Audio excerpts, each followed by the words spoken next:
Rendez-vous maître de votre bonheur. Pourquoi est-il si difficile de trouver le bonheur?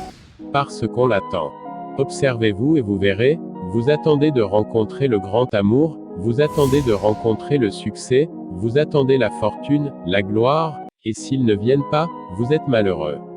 Certains iront même consulter des clairvoyants, des astrologues qui leur diront: mais oui, l'amour viendra, le succès viendra, dans 6 mois, dans 1 an, quand il y aura tel transit de planètes, telle conjonction, vous verrez, tout va changer.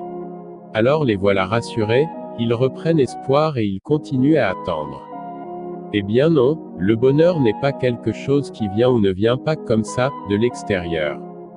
Le bonheur est un état de conscience qui dépend de notre bonne compréhension des choses.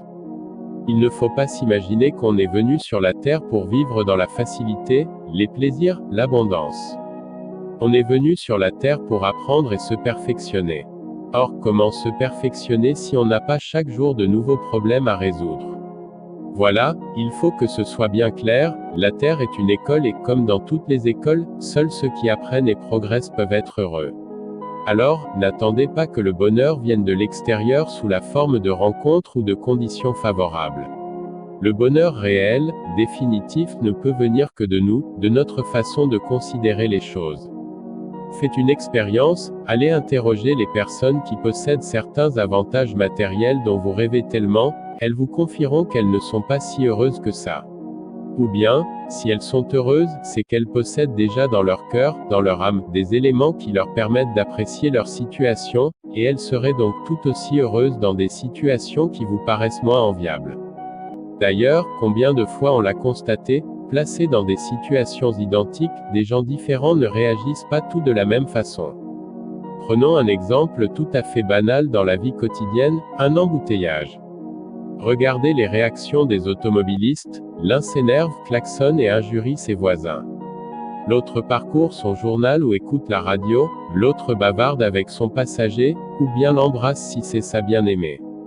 Enfin un autre, mais c'est évidemment beaucoup plus rare, profite de ce moment d'arrêt pour s'apaiser, s'harmoniser, rentrer en lui-même, se lier au ciel et envoyer son amour et sa lumière à tous les êtres sur la terre. Il en est de même dans la plupart des circonstances de la vie. C'est donc dans notre tête qu'il faut faire des mises au point.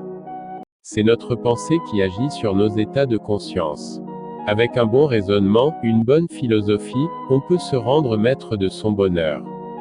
Et là où les autres s'irritent, se rongent et empoisonnent la vie des gens autour d'eux, vous au contraire, vous vous renforcez, vous vous enrichissez, et grâce à vos expériences vous pouvez ensuite aider votre entourage par vos conseils, votre attitude, votre rayonnement, et même parfois par votre seule présence, par la force, la lumière et la paix qui émaneront de vous.